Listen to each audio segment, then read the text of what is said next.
ওদিকে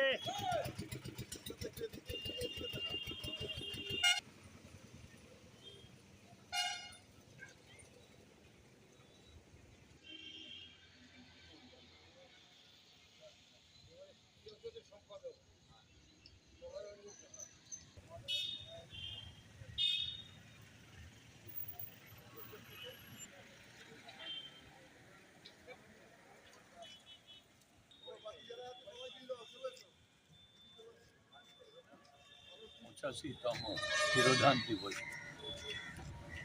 তিনি শুধু সংস্কৃতের দিক দিয়ে না, সর্বাঙ্গীনভাবে ভারতকে বিশ্বের দরবারে নিয়ে গেছেন এবং বাংলার মানুষকে সংস্কৃতির জগতে একটা অন্য দিশা দেখিয়েছেন।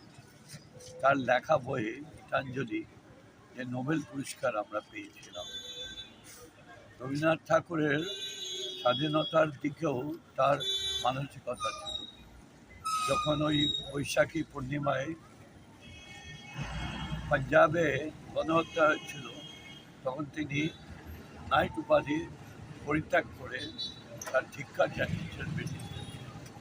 এরকম মানুষের জন্মদিন, মৃত্যুদিন ইংরেজবাজার পৌরসভা গভীর শ্রদ্ধার সঙ্গে পালন করে আমরা মনে করি সারা দেশ রবীন্দ্রনাথের আদর্শ মেনে এগিয়েছে।